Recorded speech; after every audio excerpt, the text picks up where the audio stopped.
कीमती लाल और सात तत्वों का रथ। ये कब चित्र है दोस्तों?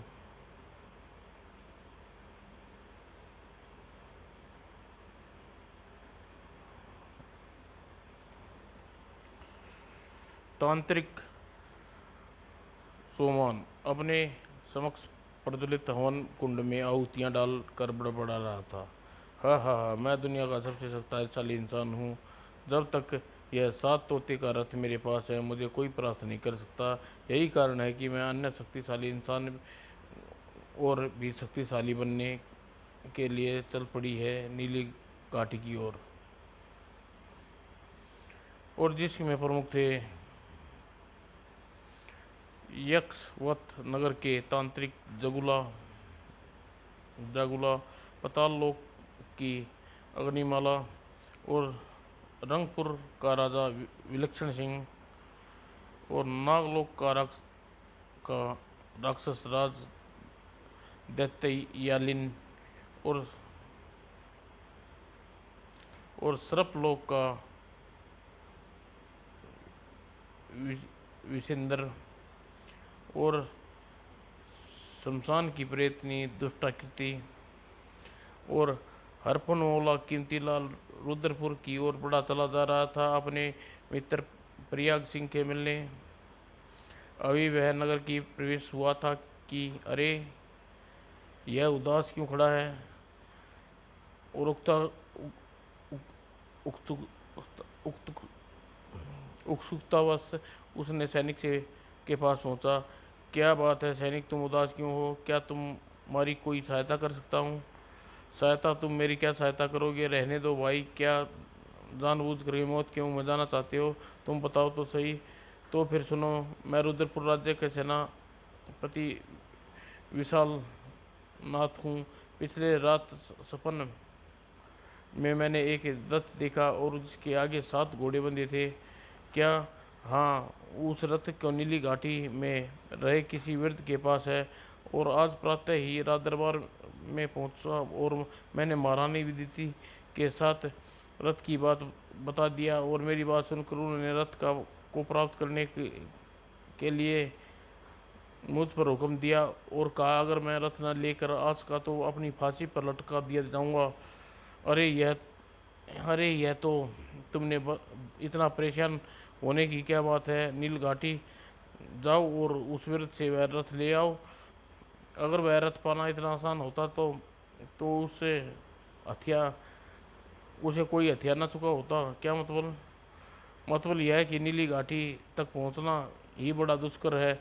और यदि किसी ने तरह वहां कोई पहुंच भी गया तो उस दुष्ट के सामने वह रथ पाना मुश्किल है, क्योंकि यदि कोई उससे वह रथ जबरदस्ती छीनना की कोशिश करता है तो सीधा मौत के मुंह में जाएगा, ऐसा वरदान है।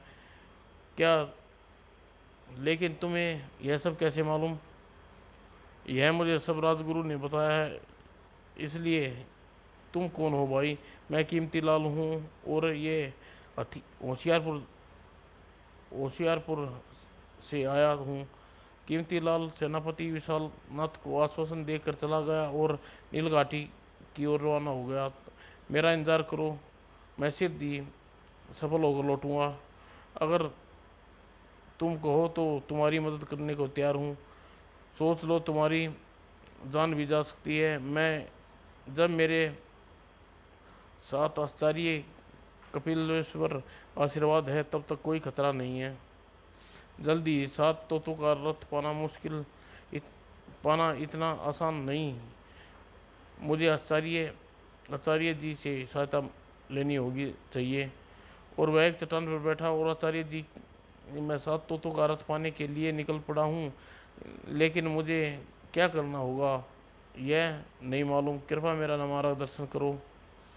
तभी आचार्य कपिल वेश्वर प्रकट हुए और वत्स कीमतीलाल, तुम्हारा यह अभियान जोखिम भरा जरूर है, लेकिन तुम्हारे साथ हूँ, क्योंकि वह रथ स्वामी सोमान ने उसका दुरुपयोग करके की ठान ली है। और जिस दिन वह सोमान उस रथ का उपयोग किया उस दिन संसार में प्रलय आ जाएगी। अतः सिद्ध ही कोई उपाय उपाय है उन तोतों के समझबूझ के साथ समाप्त कर दिया जाए, क्योंकि उन तोतों को समाप्त करने से पूर्व उन्हें पाना आरंभ आवश्यक नहीं है, और उन्हें पाने के लिए इतना समझदारी से काम लेना होगा।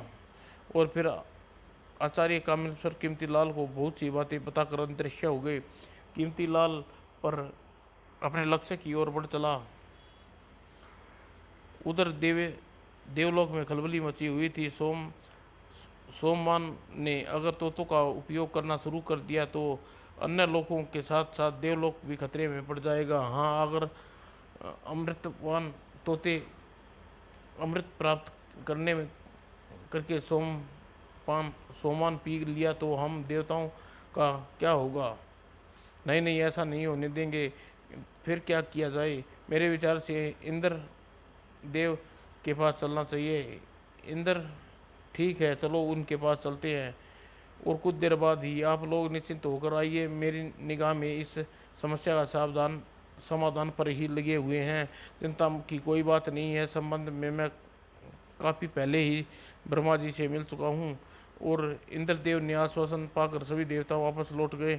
उधर कीमती लाल नाल नदी की घाटी में पहुंचा कि उसे आचार्य कपिलवेश्वर फिर प्रकट हुए। वह, यह लो तुम्हारा पत्थर। यह पत्थर सिर्फ 2 घंटे तक तो सुनहरा रहेगा, और उसके दौरान जिस किसी के आगे पत्थर करोगे वह तुम्हारी बात मान लेगा। इतना कहकर आचार्य जी अंतर ध्यान हो गए, और कीमती लाल अपने लक्ष्य की ओर करीब था। उसे रथ के तोते को प्राप्त करने उन्हें खत्म किया जाएगा। यदि तो आचार्य जी ने बताया ही नहीं, खत्म कैसे किया जाएगा? और रंगपुर के राजा विलक्षण सिंह नीली घाटी में पहुंचे और सामने गुफा में प्रवेश किया। अब मुझे चक्रवर्ती सम्राट बनने से कौन रोक सकता है?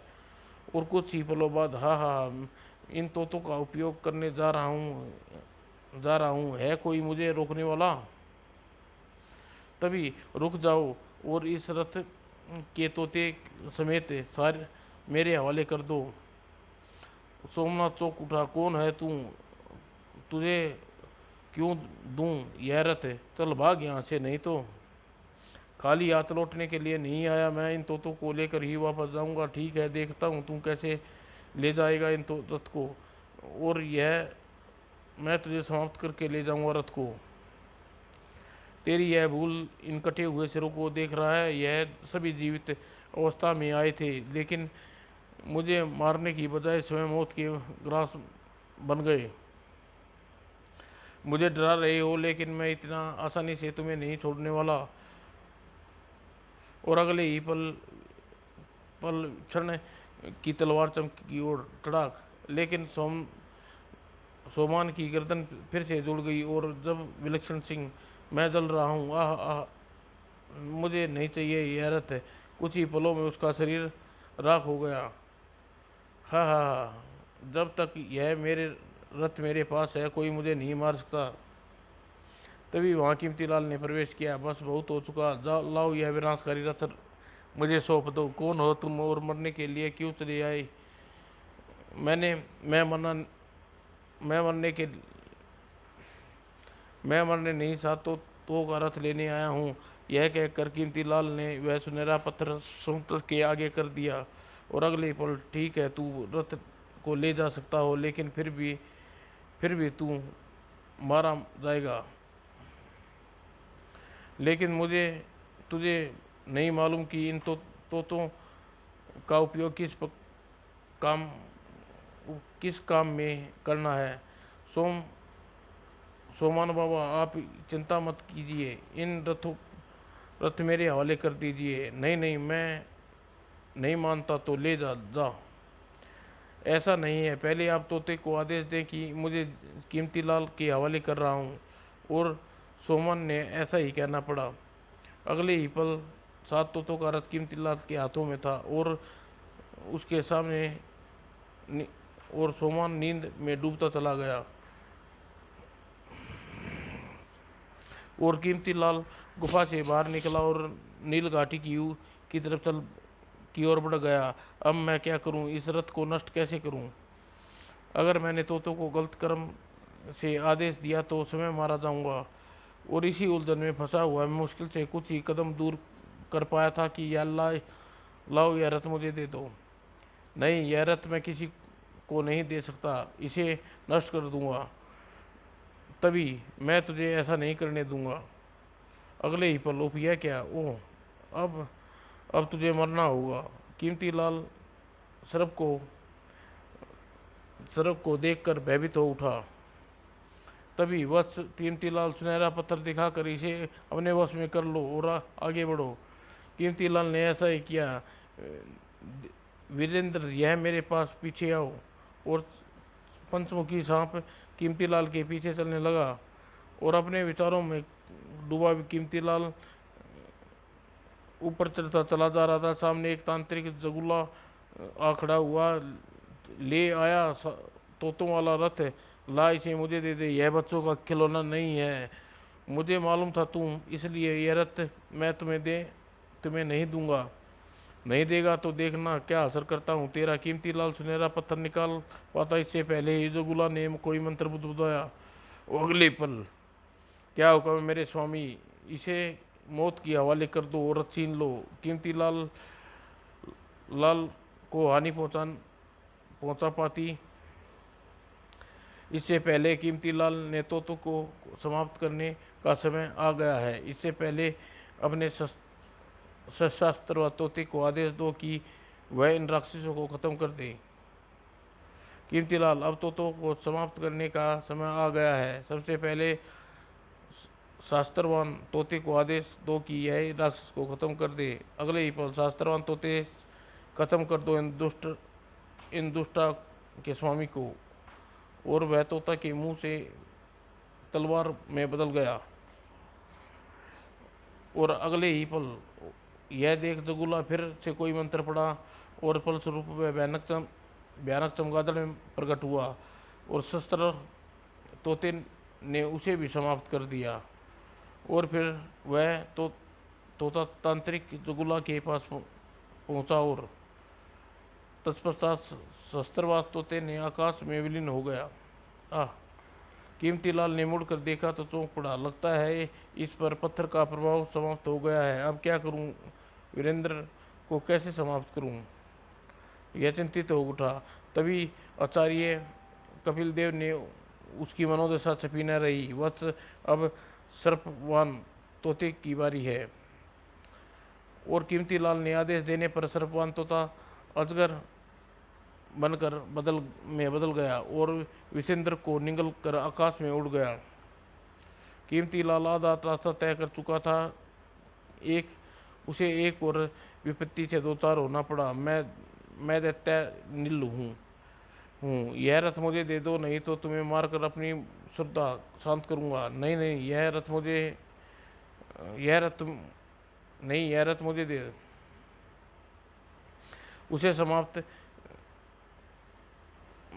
मगर उसने सूझबूझ से काम लिया। पहले तुम दोनों आपस में यह तय कर लो रथ कौन लेगा। और दोनों आपस में घमासान युद्ध हो गया।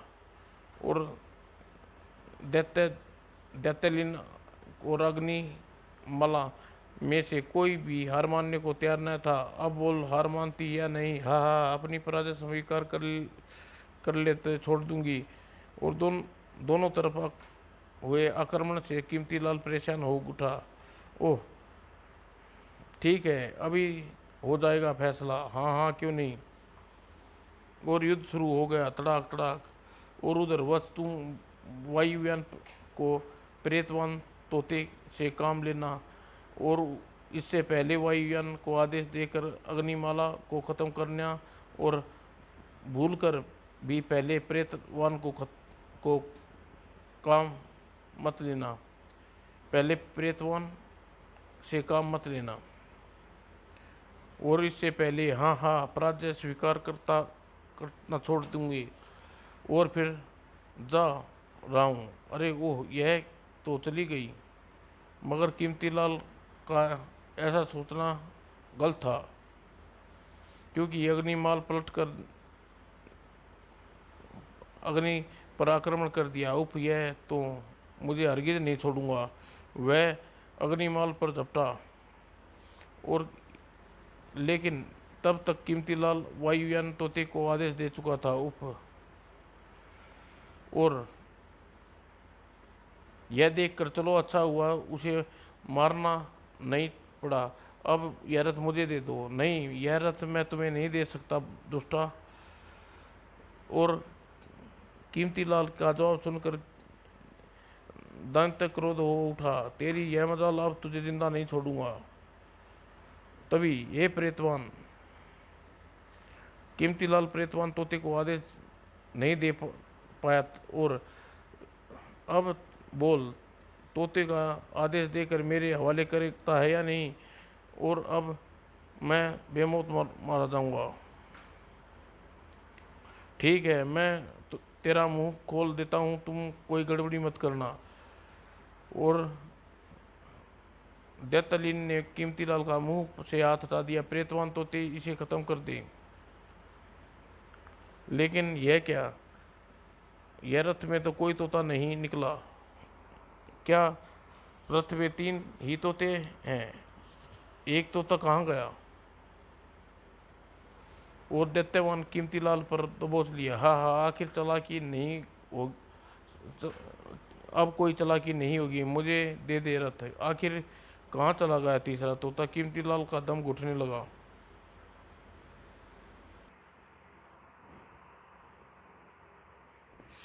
और तीसरा तोता आकाश में उड़ रहा था। ओह, और पहले ही अपना रूप बदल चुका था। फिर प्रेतवान तोते ने नीलवान को पुनः हमला किया और उसका हाथ पकड़कर ऊंचे आकाश में ले गया। और फिर और नीलवान की मौत दैत्य नील की को मौत देकर प्रेतवान तोता गायब हो गया। कीमतीलाल अपने सुंदर नगर में के निकट पहुंच चुका था और शाम हो चुकी थी। गिल गिल गिल गिल, और आवाज़ सुनकर कीमतीलाल का रुक जाना पड़ा, क्योंकि कोई सामने दिखाई न पड़ रहा था। फिर आगे बढ़ता, लेकिन अरे, मेरा गला घोट घोट रहा है। सामने आओ। ले आ गई सामने, लेकिन इतना याद रख, इसमें मुझे तुमसे तो बच गया, लेकिन दुष्ट कृति से नहीं बच सकेगा। नहीं नहीं, यह रथ ला, इन तोतों को मुझे दे दे। नहीं नहीं, यह रथ मैं किसी को नहीं दूंगा। हाँ, यह रथ मेरा है और मेरा ही, कोई नहीं, मुझसे कोई नहीं मार सकता। और कीमतीलाल इतना ही कह पाया कि दुष्टा ने रथ छीन लिया। आचार्य कपिल देव ने दृष्टि से यह सब देख लिया था। ओह, यह तो बहुत बुरा हुआ। दुष्ट कीर्ति कीमतीलाल से रथ छीन लिया है, किंतु उसकी सहायता करनी के लिए जाना होगा। और कीमतीलाल तोते, दुष्ट कीर्ति को समाप्त कर दो। और अदृश्य लाल तोता तेरे तेरे पास नहीं है, वह मेरा कहना मानेगा, क्योंकि यह रथ अब मेरे पास है। अतः मरने के लिए तैयार हो जा। इससे पहले दृष्टकीर्ति अपने कीमती लाल को खत्म करने का आदेश देती से मुंह खोला। यह क्या, यह तीन रथ, दो रथ कहाँ से और आ गए? अरे, इनमें से असली रथ कौन सा है? और असली रथ छोड़कर मुझे नकली रथ को पकड़ना चाहता था, मगर मैं एक गायब हो गया। आए, इसका मतलब असली रथ वही था जो मेरे हाथ में आ गया था। और असली रथ मेरे पास है। दुष्कृति और अदृश्यमान तोते, अब इसे पाताल लोक में पहुंचा दे। और इतना सुनते ही अपने कृत्य से मुक्ति पाकर अदृश्यमान तोता अदृश्य हो गया और कीमतीलाल सुंदर नगर के कस्बे में जा पहुंचा। रात्रि की लालिमा फैलने लगी थी। दो तोते अब भी बचे हुए हैं। इनके नाम क्या हैं, इन्हें कैसे ख़त्म होंगे, मुझे कुछ नहीं मालूम। तभी यह तुम्हें मैं बताता हूँ वत्स। तुम अब तुम अमृत लाल तोते को आदेश देकर अमृत प्राप्त करो। अच्छा आचार्य जी, आप हैं अमृत लाल तोते, हमें अमृत दो। और जैसे ही अमृत लाल तोते ने अमृत देना शुरू किया, आचार्य ने मुंह नीचे कर अमृत मुंह खोल लिया और अमृत पीने के बाद अमृत का सदुपयोग किए बिना आखिरी तोते की अच्छित काम नहीं ले सकते थे। इसी कारण मुझे अमृत पीना पड़ा। अब आओ वत्स, इसे आखिरी तोते का धनवान है और मनचाहा धन प्राप्त करने अच्छे कार्यों में लगाना। लेकिन आचार्य, मैं कुछ पूछना चाहता हूँ। हाँ पूछो आचार्य। सोमान की नील घाटी में कठोर तपस्या करने शंकर भगवान ने जब 7 रथों को प्राप्त कर लिया था तो उनकी खबर अन्य लोगों को कैसे हो गई? आचार्य कपिलेश्वर बताने लगे। सोमान ने जब इन तोतों का उपयोग करने का फैसला किया तो इंद्र ब्रह्मा जी के पास गए और उन्होंने सारी बात बताई। यदि सोमान को रोका न गया तो वह ब्रह्मांड को समाप्त कर देगा। भगवान वह तोतों को आदेश देकर चाहे जो करवा सकता है। तब आप कोई उपाय बताइए।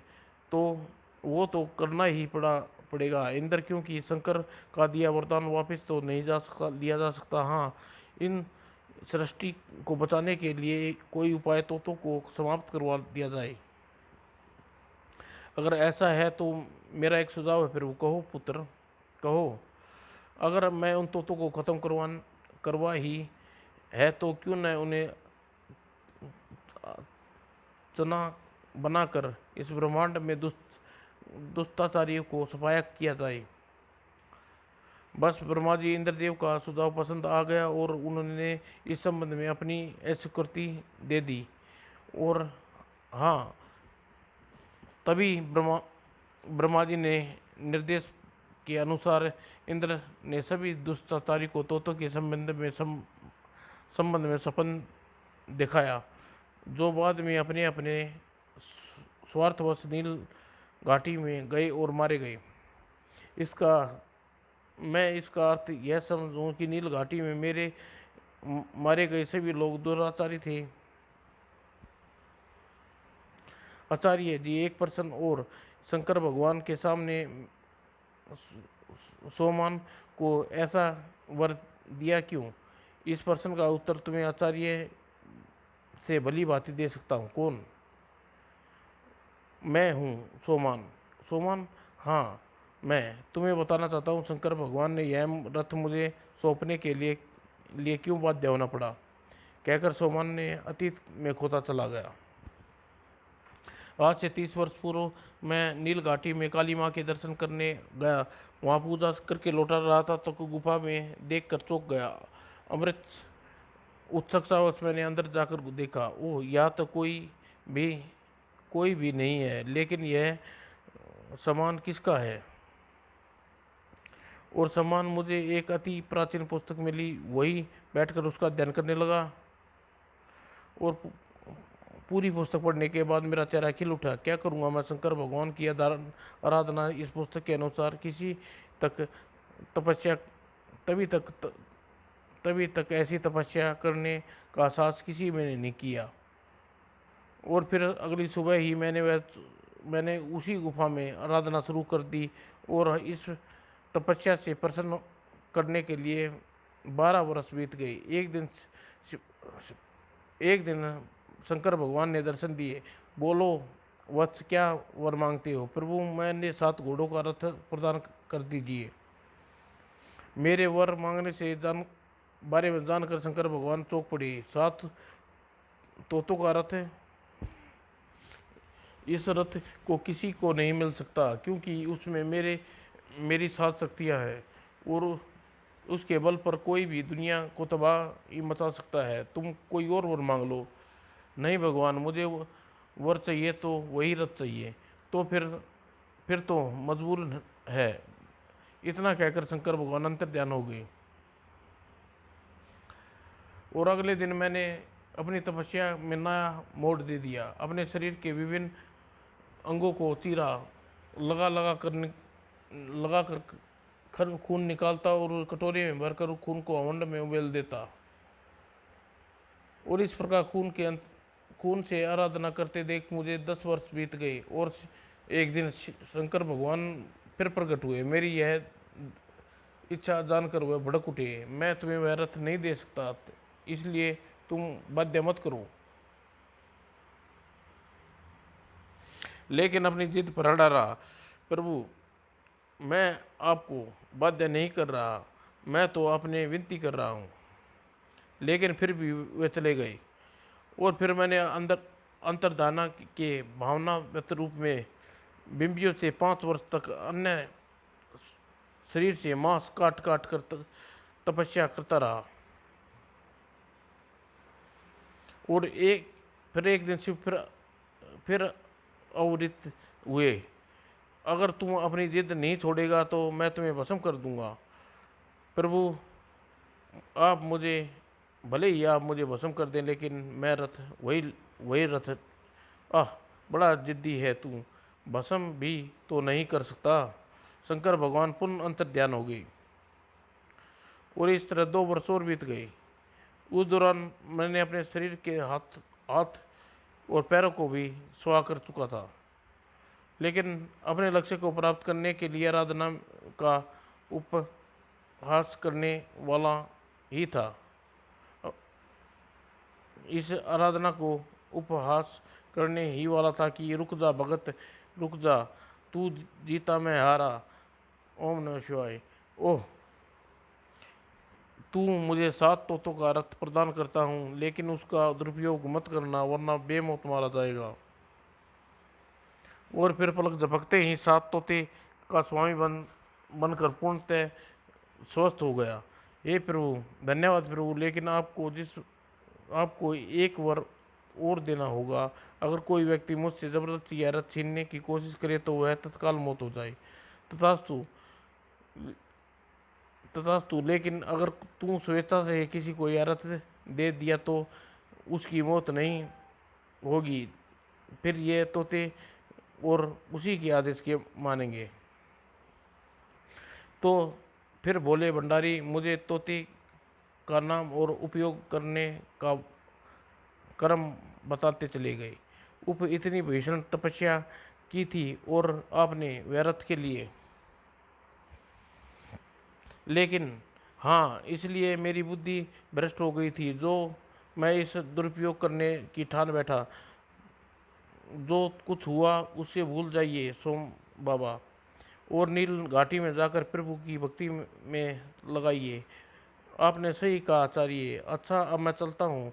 और सोम मान के जाने के बाद आचार्य कपिलवेश्वर भी अंतर्ध्यान हो गए।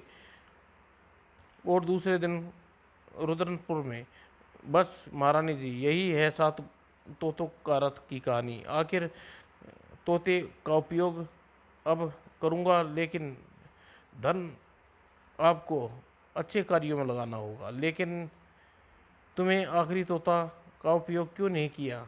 ऐसा ऐसा ही होगा।